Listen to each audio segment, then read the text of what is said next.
If you knew what your true yes was and what your true no was in all areas of your life, would you be able to choose faster and easier?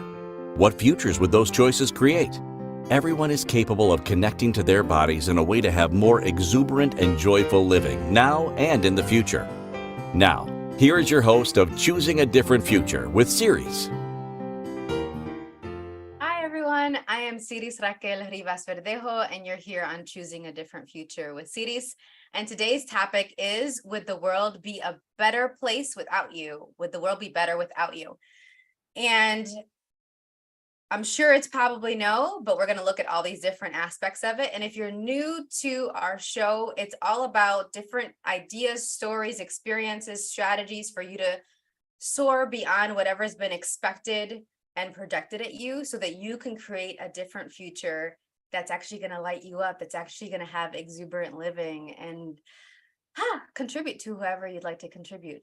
And this is also stemming from a lot of my experiences as a family and child coach and body relationship coach.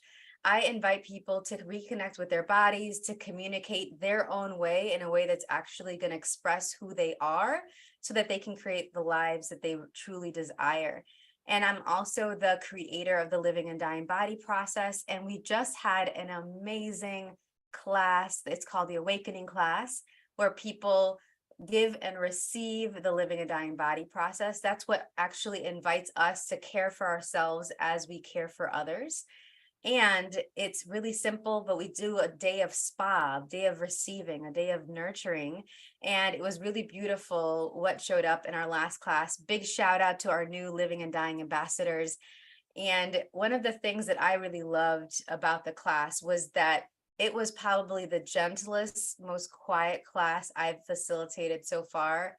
And it opened up so many doors, which is appropriate because the title, the theme of the class was opening the doors for the future. So I'm really glad that actually showed up. And so our next class, we're maybe thinking of having another one before this date, but the next scheduled one is Saturday, November 4th. And that will be from here in Charlotte, North Carolina, live in person or live streaming anywhere that you are in the world. So check that out. And the information is at empoweringlightlanguage.com/living and dying. And then we have our expansive energies group. This is a self-care group for people who would like to ensure that they're making themselves a priority. And we meet twice a month for 45 minutes to get group therapeutic energy work. And this month's theme for July is abundant living with entities, spirits, and the unseen. Speaking of the unseen, I was just on Dr. Sandra's curiously, let's see, what is it called? The show. It was Happy Hour for the Spiritually Curious. And I have it posted up on my Facebook wall, and you should definitely check out her podcast. She's doing amazing things in the world. Thank you, Dr. Sandra. And I'm actually going to be a part of her upcoming Wild Souls Gathering Summit.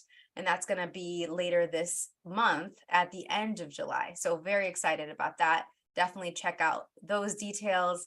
And then we have some upcoming Being a Different Possibility calls where these are complimentary calls. And I'm excited to announce that we're not only going to have our online classes around different themes, we're going to start to do some live meet and greets. We're starting here in Charlotte, and then we're going to spread around to wherever else would like to have a live meet and greet where people can go and meet with me and meet with other parents, caregivers, educators, therapists who work with families so that they can get some support, so they can connect, they can vent, and really be a part of this Being a Different Possibility community. But the online classes, the next one is this month on the 24th from 6 to 7 Eastern North America, and it's on dysregulation, disobedience, and distraction. And then August 21st from 6 to 7 Eastern, where it's all about there's no size fits all, and where we've been trying to put us in a box around what we do with children, what we do with our families. Some other announcements in high TV land. Now, I love it. Before we would have a bit of a pause and we'd have to wait to be on TV 24 hours after our podcast was broadcasting live. And now you don't have to wait anymore. We're on multiple platforms right as we go. I know we're on Facebook, we're on some other platforms. I'm trying to find where that is. Maybe my producer can give it to me again. But that's one of the things that's really exciting about being on the Inspired Choices Network is it's ever changing and evolving in a way that contributes to us as podcast hosts. Thank you so much. So I have it from my producer. I'm going to read it. We're on the Inspired Choices Network page live right now. We're on the Inspired Choices Network.tv. We're on Facebook and we're on YouTube live. So hi, and hope to see you every Friday. And I'm going to be traveling. So we're hitting the road. So you're going to see different backgrounds and different lighting. I already have like the sparkly sunshine on me, but we're going to keep giving you content and connecting with you throughout my travels. And I'll be doing a bit of a road trip between Charlotte and Chicago, stopping along the way there, stopping along the way back, and meeting up with some friends, some family, connecting with people, providing some energy work sessions, and also checking out some possible venues for some more live classes outside of the Charlotte area. So if you're interested in hosting an awakening class or a taster class, let me know. We're definitely looking for good hosts, and we can talk about what a good host is. And then thank you for all the emails. Big shout out to Melissa Abel. She's a shaman and spiritual teacher who has connected me with some lovely people to play with. Very grateful for your awareness, your wisdom, and your generosity of spirit. And yes, check your emails, y'all. Y'all been emailing me. I email back and then I don't hear anything afterwards. So I am replying to every email you send, even if it's from my website to my direct email at empoweringlightlanguage@gmail.com. And so hopefully you're getting what the information you need. And if you have any other questions, reach out. And so speaking of reaching out, yes, today's topic is, would the world be a better place without you in it? And this came from a class I created back in 2018 called Have You Been Told the World Would Be a Better Place Without People with Special Needs? And it was a class that was specially requested by some friends and colleagues in India, because they said that there's a lot of stigmatization. A lot of children and people with special needs are either just thrown out of their homes, hidden away, put in orphanages. There's a lot of the homeless population there that have people with special needs and special abilities. And so it was a really wonderful class that opened the door to exploring the messaging we are told, not just about people with special needs, but also about those from marginalized groups, different minorities, and people with identities that are less understood or valued by mainstream society. And so I wanted to look at this a little bit further today. And yes, we can talk about kiddos with special needs and special abilities, adults, all ages really. And I also would love to talk about what messaging we've been listening to and really shine a light on that and see what we've been telling ourselves and what we've been choosing to pass on to future generations. If we really ask ourselves, okay, what if whatever I've heard, what if that was a lie? Like if we really were starting from scratch, or what if nothing was wrong with those people? And I'm very much intentionally using that phrase and all of the charge around it, or me.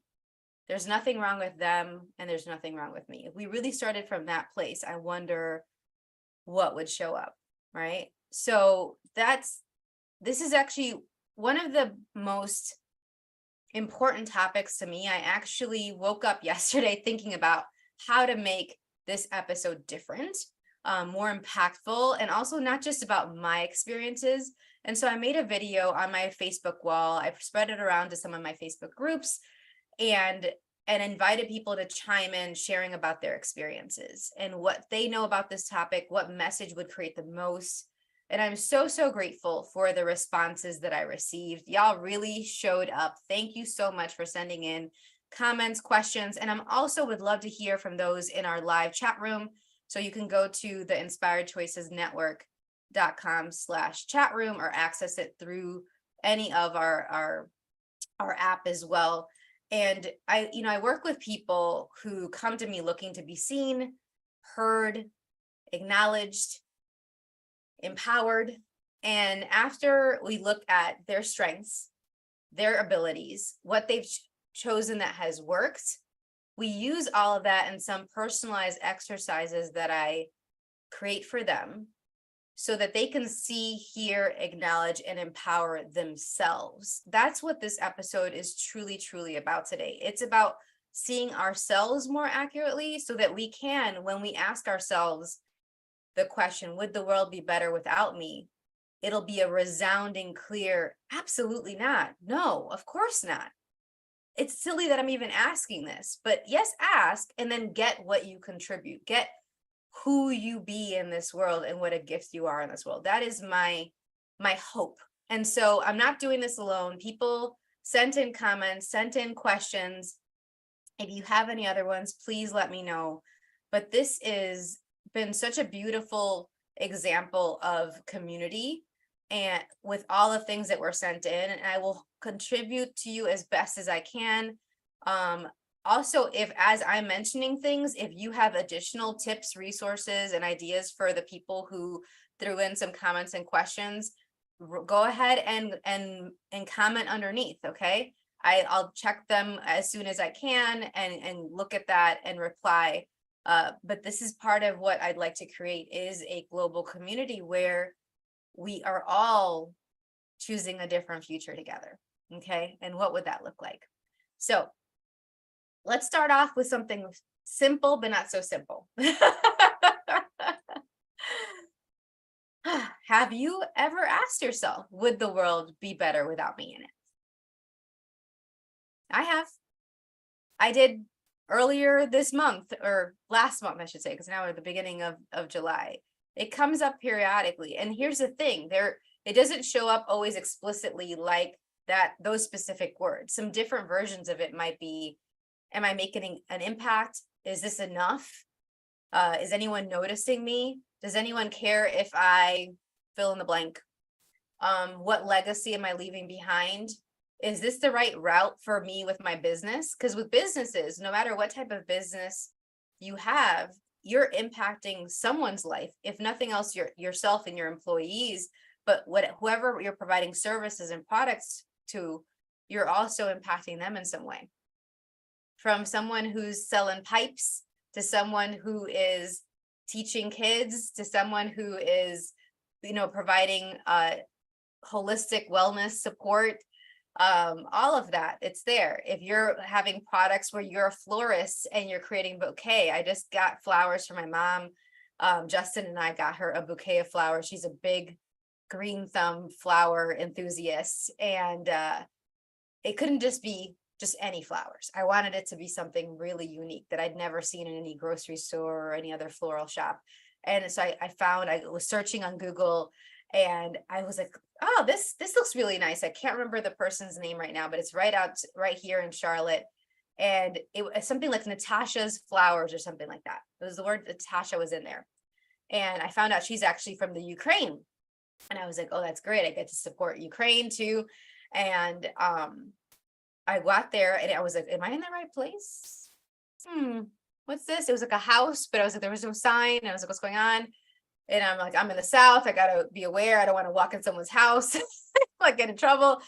And no, it was absolutely lovely. I asked questions, followed my body's awareness, and we found a doorway. And there she was with the different coolers and fridges and all these different flowers and the buckets. And she got to combine flowers. I was like, oh, my mom likes these colors. She likes orange and purple and maybe a little bit of pink. And I want some white and green, and I want it to be really different. And we combined flowers together that I'd never seen in a bouquet.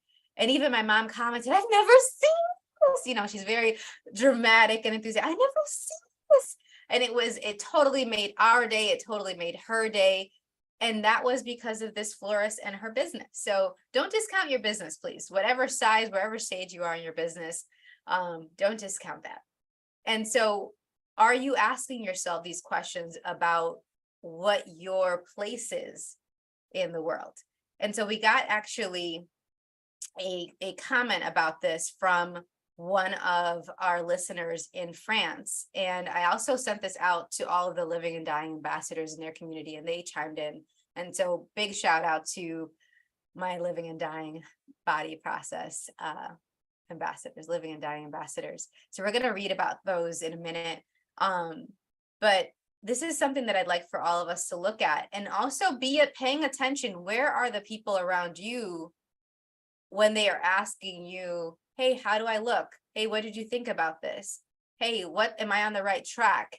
Is this going to work? Is this going to be impactful? Is this going to create this outcome that I'm looking for? All of those are different versions of, would the world be better without me?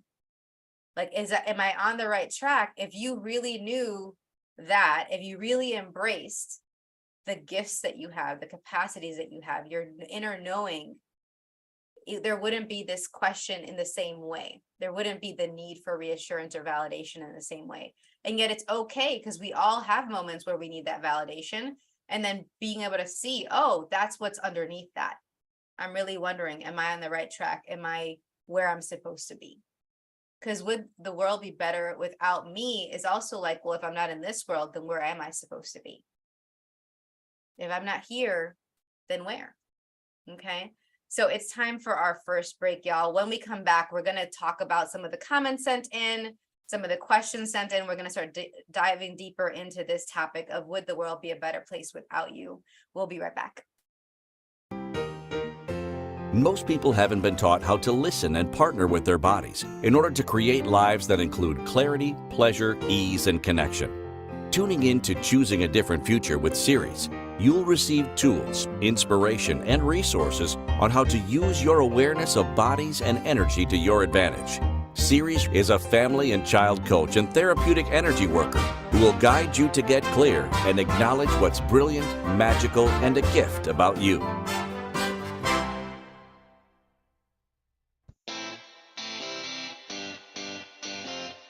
Are you a subject matter expert? Are you here to share your expertise with an audience waiting to hear from you in only the way you can deliver? Are you ready to have your voice amplified across the airwaves? Inspired Choices Network has a global radio platform streaming to millions of people across the world. Professionally produced and supported by an accomplished team every step of the way, you can broadcast from anywhere in the world, knowing your voice matters, and we ensure it is delivered with ease and efficiency. Eager to hear your message, the world awaits. Contact us today to become an Inspired Choices Network radio host. Email become a host at inspiredchoicesnetwork.com. This is the Choosing a Different Future show with Siris. To participate in the program, join the live studio audience in our chat room at inspiredchoicesnetwork.com. Connect with Siris through her website, empoweringlightlanguage.com. or send an email to empoweringlightlanguage@gmail.com. Now, back to the program. Welcome back, everyone. I'm Siris Raquel Rivas Verdejo on Choosing a Different Future with Siris. And today our show topic is, would the world be better without you? Our show is brought to you, I'm going to read this here. Our show is brought to you by Activated Liquid Collagen from LifeVantage. Liquid collagen is a different, better collagen supplement. Get real results that you can see and feel. Check out the Activated Liquid Collagen and LifeVantage's other natural plant-based products to address anti-aging, gut health, energy, and more by going to www.sirisrivas.lifevantage.com or visit our episode page. And our episode is also brought to you by the Elements of Living, the ingredients to creating empowered, authentic, and joyful living with your body. By familiarizing yourself with the Elements of Living, or EOLs, you can identify where you already have the ingredients to create a phenomenal life that's worth living to you. Awaken the slumbering elements essential for you to thrive, and stop anywhere that you are being misled by irrelevant and erroneous information. For our listeners, you can receive the introductory quick book on the Elements of Living for free, waiving the current cost of the book by emailing us at empoweringlightlanguage@gmail.com with the subject line Elements. And for more information on the Elements of Living, visit empoweringlightlanguage.com/elements of living. So before we went on break, we were talking about all the comments that were sent in from y'all. I am so grateful, because I was like, shout out, community, come. You know, Captain Planet, right? Or we're the Planeteers, you can be one too. And saving our planet is a thing to do. Looting and polluting is not the way. Here's what Captain Planet has to say. Well, now it's actually what the community has to say, right? So, one question sent in, let's see here, gosh. Okay. Yes. All right. So somebody asked a question, and unless y'all put in your names like as part of the blurb, I just keep it anonymous. Okay. So it's like what books, yeah, what books would you recommend that showcase people overcoming low expectations? So many books. So many books, but because you sent this in ahead of time, I did have some that kind of popped for you right away. There's this book called The Spirit Catches You and You Fall Down, a Hmong child, her American doctors, and the collision of two cultures. And it's Hmong spelled Hmong. It's written by Anne Fadiman. I actually read this back in grad school because the child in the community, in the Hmong community, was getting seizures. They had an epileptic disorder, epilepsy, and the family had a very different take on it than the doctors. They in the Hmong culture, it's seen as a gift that the child is channeling information, like divine information, and they're almost like an oracle. And so they're loved on and taken care of. They're like basically treated almost like deities and fawned upon. And then the doctors really wanted to stop the seizures, and the family was like, no, we don't want to stop the seizures because this is a gift. And how they came together and try to understand each other's perspectives, and how you can actually look at different cultures instead of being like, oh, they're so wrong and they're torturing their child and this is so horrible, to, oh, the doctors are just trying to control us and they think that they're superior to us. And it was a lot of back and forth. It was such an interesting story of what showed up with this conversation, and just also how to have conversations without feeling like I'm wrong or they're wrong. We were talking about earlier, you're not wrong and they're not wrong. And if you actually didn't come from that place and you opened up your super ears, as I tell my kiddos that I work with, open up your super ears a little bit more, I wonder what we would pick up on. I wonder what possibilities we'd be aware of. So that's one. Another one I wrote down for you is a book I just finished that I love it so much that I not only want to read it again, I'm actually considering doing a book club on it, because I want to hear other people's perspectives on it. I want to actually do the workbook that comes along with it that I haven't done yet. It's What Happened to You: Conversations on Trauma, Resilience, and Healing. I might have even mentioned it in a past episode before because I've been geeking out about it so hard for the last month. It's so, so good. You'd think from the title that it would be really heavy and hard to get through. And I was very concerned about that, given all of the family deaths that's been going on. We're actually awaiting more news from an uncle right now in California. It's just been one after the other. Part of why we've been rescheduling some of the show episodes, y'all. So I really appreciate your grace and your patience with me on that.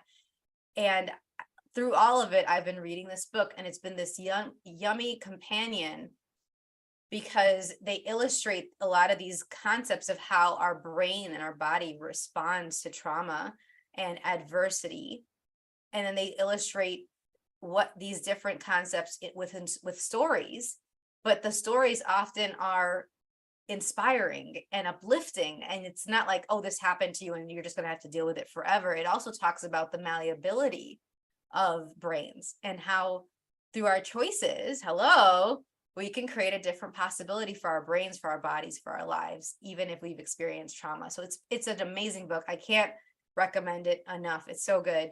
And then we're going to mention some more books and things in next week's episode when we talk about the geeking out, when I'm going to geek out about post-trauma growth and stand-up comedy. I love stand-up comedy, and there's a lot of stand-up comics that have written different books, and I have my favorites that I'll mention next week. So definitely check in with us next week when we're talking about that, because there's some memoirs that I'll be mentioning that I particularly love. Thank you for sending in that question. Okay. One of the things to consider, and I'm gonna read another comment that was sent in too, is, I'm looking at my questions here. So it's to keep in mind, given that whatever messaging you've been told about people based on race, gender, nationality, ability, interest, affiliation, spiritual connections, be it they do have it or they're atheists or something like that. What have you allowed yourself to choose, and who have you allowed yourself to connect with or not? Like, it kind of blows my mind, but I was very fortunate. I find this to be a blessing. I went from living in Puerto Rico and then we moved to Chicago. And when we were in Chicago, is a tossed salad, a mixed salad. I don't want to say tossed salad. I guess it has other connotations. A mixed salad of all these different cultures and languages. I remember my first apartment where I was living on my own. Actually, no, I had a roommate then, but we were basically one. We were so unraveled in each other's world. We were great roommates. We were living in this apartment in Chicago, in the city, so it was not in the burbs anymore, out of grad school. And I would walk 1 block from the elevated train in Chicago, to our apartment, and I would hear at least 6 different languages. We were in a neighborhood that it was probably one of the last truly diverse neighborhoods of Chicago, because Chicago is one of the most segregated cities in the country. It's won awards for it. Yay. And so it was so great for me, especially being an audiophile and just loving hearing all these different music and sounds and geeking out about language so much. And that's one of the things that I felt was a blessing, is like I could spit and I would hear somebody that was speaking a different language, that came from a different country, that had different abilities. Being in a big city, that's often where a lot of the social services are. So you're seeing people in wheelchairs or in walkers or in canes or having different gait or having amputations, and it's just part of it. And it's not like, oh no, this is what's going on. It's like, I mean, you might still have that response, but for me, I was like, this is a part of living through in a thriving metropolis and in a diverse place. And that for me, diversity isn't having something where it's just a different ethnicity or one identity that's different than you. It's like everywhere. I'm looking to my left and my neighbor has a different background from me. To the right, behind me, in front of me, above me, below me, whatever. Everyone has something different going on, be it their age, their culture, the languages that they speak, their level of their socioeconomic status. I love neighborhoods that have the diversity in all of those realms. And so I'd like for you, as you're listening to some of the comments that were sent in, to ask yourself, well, have I allowed myself to connect with people of that background, of that ethnicity, of that gender, things like that? And what's behind choosing that or not choosing that yet? So somebody sent in, let me see, I'm going to highlight where the ones, okay, so here, okay, so Severine, hi Severine. So Severine is my worldwide coordinator and just a really great friend. She also does French interpretation. So if you need anybody to interpret and translate things in French, she's amazing. And she's also a living and dying ambassador, and is taken, probably between her and Caroline Morris, have taken Awakening class the most, next to me, obviously. And one of the things she sent in when I was asking for her opinion, she said, I felt a lot of discomfort hearing the notion of the world would be a better place without people with special needs. For me, it's like a kind of panic. And for me, there is a link to the Nazis, because they weren't only trying to eradicate the Jewish people, they were also trying to eradicate people with special needs, and or they were doing experiments on them. That's so violent. I'm not sure it's about addressing that. She also wrote, I also wonder how much it is implied in what people are thinking now when they are thinking those kinds of things. Yeah, like I definitely get it. I was obsessed with reading survivor stories around a Holocaust when I was 11, 12, 13. I learned a lot about World War II. It was a time in my life where my parents were getting a divorce, and it was really tumultuous, and was for many years. And so I actually found a lot of comfort in the survivor stories. As much as it was dark, it was a dark time in my own life and in my family's life. And I felt, well, if they could survive this atrocity, I could survive what's going on with my family. And I also learned it's not just people with special needs as well. And the Jewish people, they were also they were also killing gay people, anybody that was queer. They were killing Black people. There was anything that didn't fit their parameters of what the world should look like. They were killing that. And I think that there's a lot of overlap with all of the violence around Black bodies around the world, and certainly in the United States. There is a similar vibration there. And so when we're looking at, oh, they're less than, or there's a disgust, there's a lot of research that shows that what's more dangerous is not actually anger, it's disgust. Disgust, when you're all of a sudden you see someone, when you think of someone and you have disgust, it's more likely for you to either perpetuate a hate crime, or if you see a hate crime, not intervene, not do anything about it. And there needed to be a lot of people that did not say anything and did not intervene for the Holocaust to happen. So thank you for that perspective, Severine, and for your mentioning what that brought up for you. It says here, okay, when I was a kid, I did think sometimes about what was my place in a certain way. I do remember sometimes my mother considering me as a monster, like she was telling me this. So it was kind of, I'm not supposed to be here. It's not the way to behave. So she was probably thinking that her world would have been better without me. You know, like when you're exhausted and maybe you're not having enough sleep, or when your kid isn't cooperating and you don't know what to do anymore, all those things, like in desperation, when you are facing situations with people with specific abilities different than yours, you may have those kinds of thoughts maybe. Yeah, I definitely have heard that. And I think that's what's so powerful about getting around other parents and in a space of no judgment, or getting around other people that are dealing with children or young adults that also have special needs and abilities, is like you feel less alone, and you can share those deep, dark thoughts that can come up that are part of the parent experience, even for someone who has typically developing kids that aren't neurodivergent, they don't have learning disabilities, they don't have attentional challenges. There are moments of frustration where you kind of want to just pick up your kid and chuck them out the window.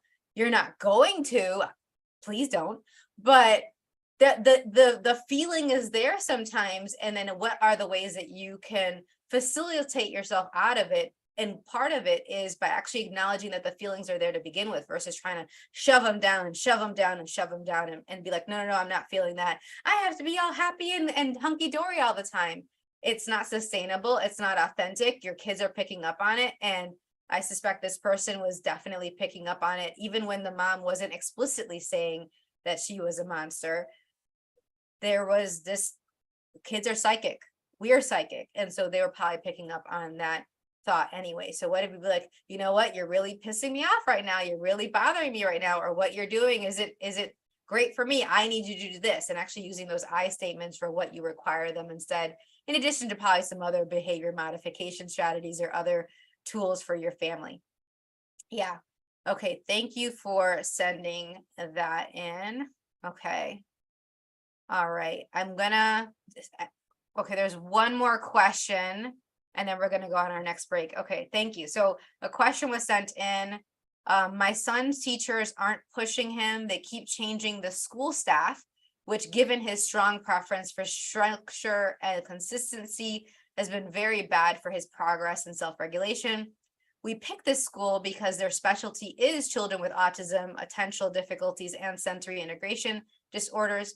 We wanted a smaller classroom and a more personalized approach, and they were providing that until the last year. And now the quality has plummeted, and the teachers left don't seem to think he is capable of handling the academic demands of his grade.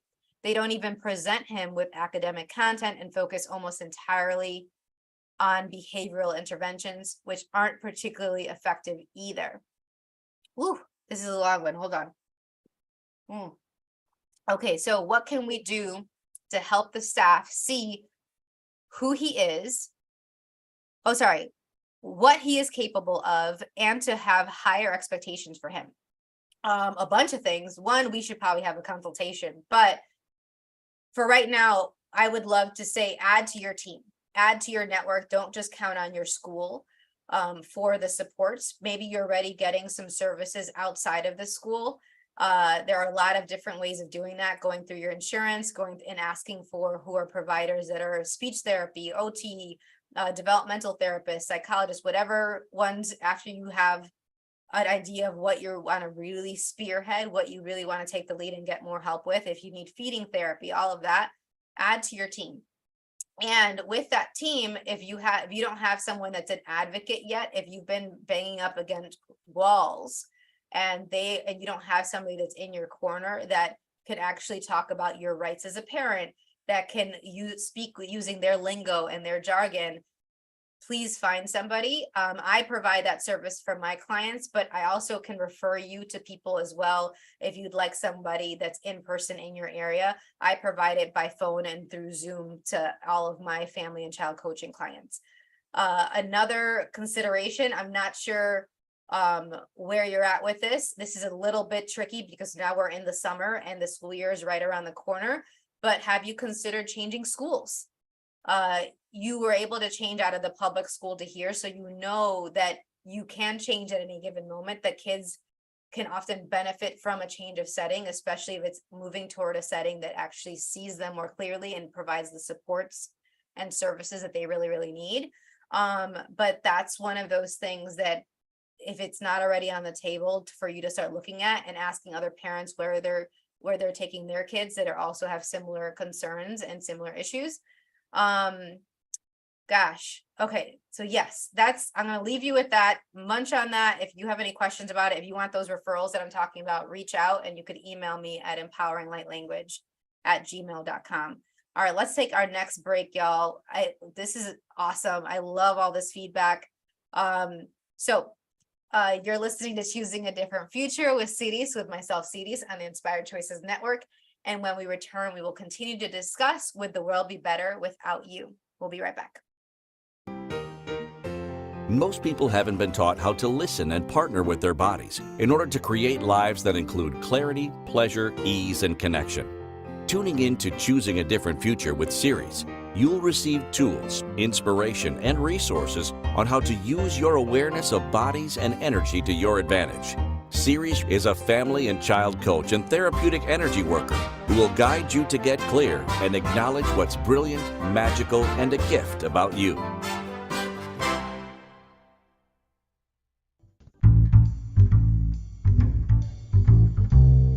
How wonderful would it be to carry your favorite Inspired Choices Network host with you throughout your day? Well, now you can. Inspired Choices Network now has its very own mobile app. Our free app offers live streaming shows, along with thousands of podcasts and TV episodes. Our shows cover a wide variety of topics. Whether you're waking up with us, carrying us through the day, and taking us to bed with you, we're always here for you to enjoy. We're easy to find. Just search for Inspired Choices Network in the Apple App Store or Google Play Store.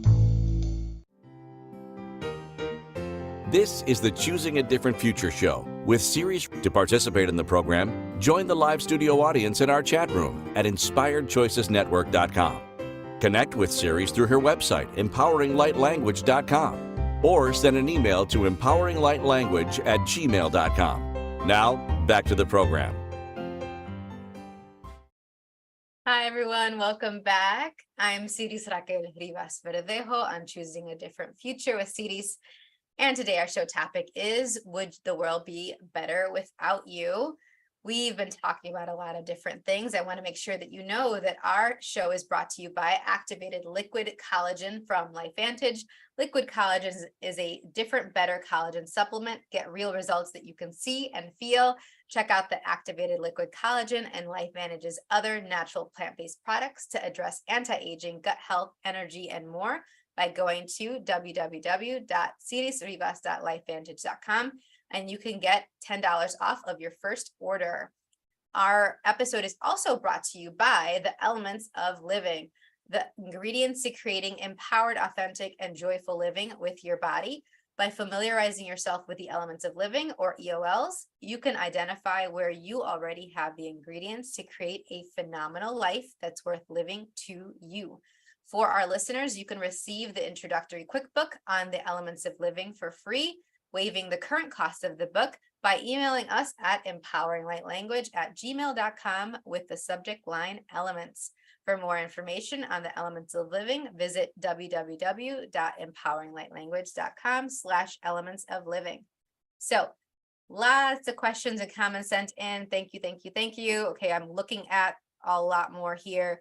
One of the things that have been coming up as well as I've been listening to, reading the comments. Some of you sent me audio messages, so I'm thinking of hearing it in my head. Some of my own personal experiences with this. So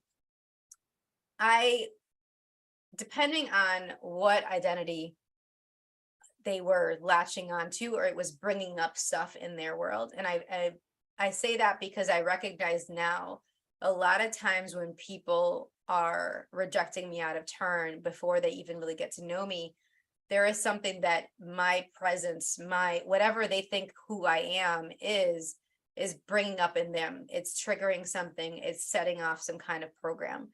And I've had this a lot come up, and even as early as when I was, in elementary school, as much as I was at a very diverse school. I was at the Walt Disney Magnet School in Chicago first, and then I went to 2 other elementary schools. We moved around quite a bit, but I was a good length of time, I think from like kindergarten, Head Start kindergarten through like 3rd grade.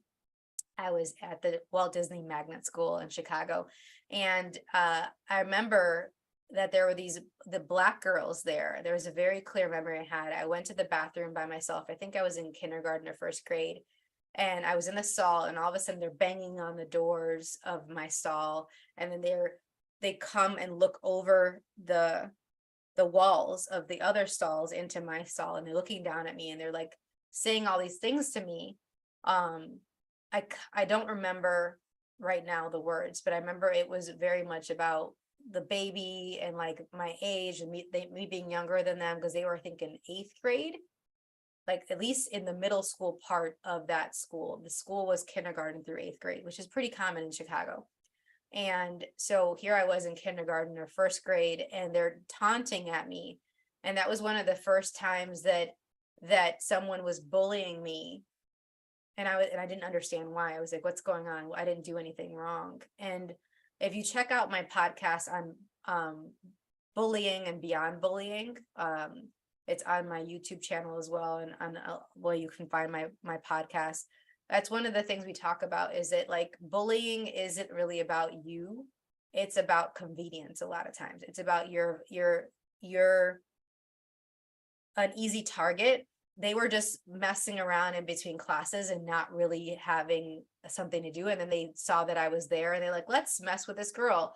But that was the first of many occasions where I was bullied. And I remember in middle school, all the people were saying, oh, well, if you're Latina, especially if you're Puerto Rican, oh, you must be a slut. And I was like, I'm sorry, what? Who? What? Like, I had never heard that before. Talking with all my family, if anything, I was probably, yes, the most progressive and the most adventurous of my family. But back then, this was before most of my experiences that I've talked to some of y'all about. And they were like, yeah, you're not marriage material. You must be a gold digger then if you're Latina. Even when I was dating somebody, and this is fast forward after middle school, I would date people and their family had this point of view. I was like, I'm making more money than your son. What? I'm the gold digger? Wait a minute. And it was because they were seeing me through the lens of how Latinas are represented in media. A lot of times they're with a rich older white guy, and it's the only reason they would be with him is because of the money, which is an insult to both people. I feel like it's like the only thing that's valuable about the guy is their money, and the only thing that's valuable about me is, okay, anyways, you get my point. So there's some of that. And then there's also this idea, and this was what was really like, it was already not fun. And then I remember it's only happened once, but I was like, that is so interesting. I never would have thought that. And people can get so creative with their discrimination and with their prejudice. Someone once told me, well, as a Latina, you're just going to leave and you're going to have a bunch of kids. And so are you really going to be serious about your profession?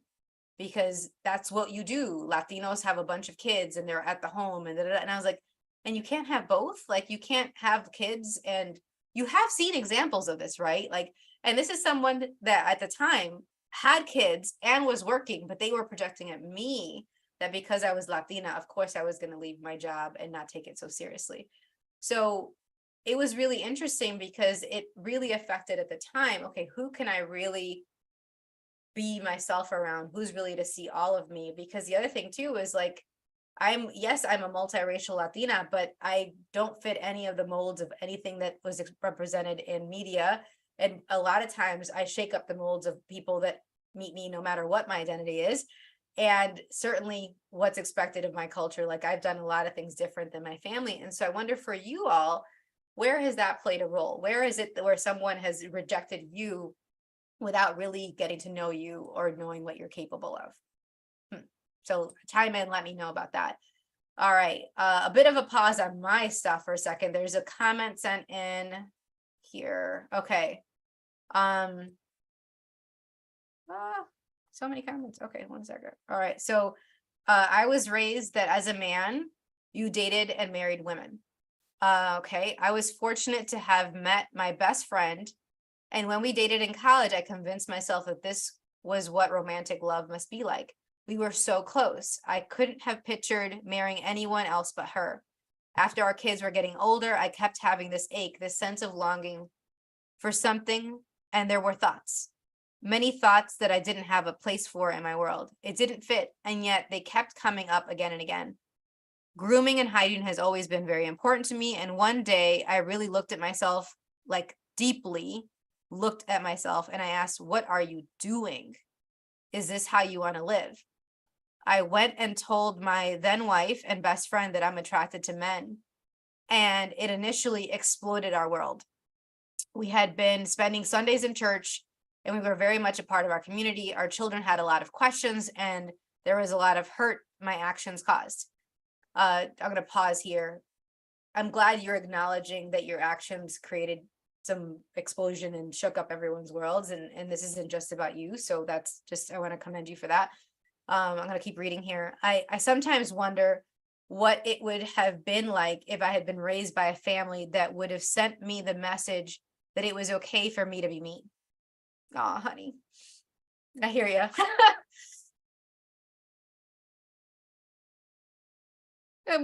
That makes me cry a little bit for you and for me, and because we've all, it's not an uncommon thing for our families, no matter what, for what reason, they send us this message, just like the message earlier about the mom telling her child that they're the monster, like that there's some aspect of you that they want to control, that they are not fully accepting. And so I just sending you a big hug. Okay. And then continuing on, I'm happy there are discussions that are starting to happen now with young people and in schools that allow for more authentic living. Fortunately, my best friend continues to be my best friend, and we have both since moved on with other relationships, and my kids and I are close. It took years to mend the wounds. Whew. Wow. Wow, wow, wow. Yeah, I can see how that would be the case. And I'm so glad y'all got there. I'm so glad y'all got there. I think that that's one of the things that just really shows you that bravery, that choice for you to really look at yourself and ask those uncomfortable questions is really, really powerful and change the trajectory of your life and your families. But now they can trust you to tell them the truth and to be who you are. And they're not like going to wonder, okay, who is this person that I'm with, that I'm in a family with, that's raising me, all these different things. Yeah. Whew, okay. It makes me think of, I pulled up because some of the questions were making me think of this. One of the people that received a living and dying body process, and she was in France, and Severine helped connect us with interpretation. And she wrote the following about her experience with the living and dying body process. And I think that this is also very congruent with what we've been talking about so far.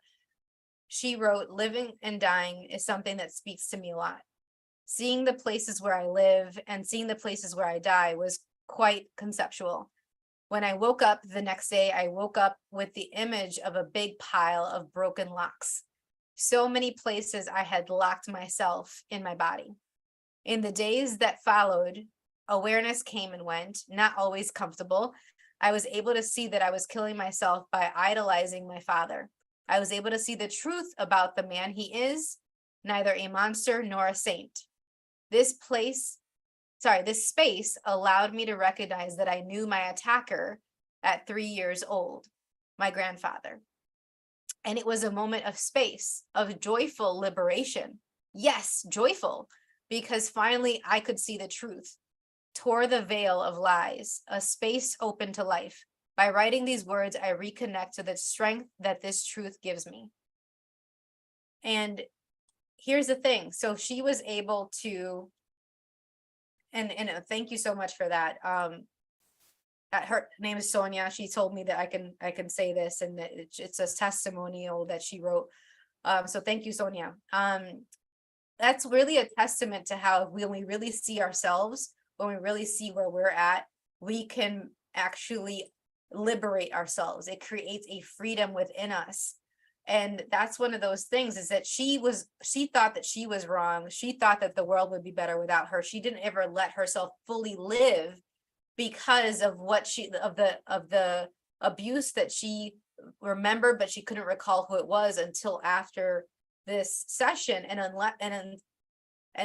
instead of it being a traumatic or re-traumatizing information, it was actually something that woke her up to more living. And that's how it can be. It doesn't have to be where you relive it and all of the trauma. You can actually just be like, oh, this is what happened, and be very practical about it.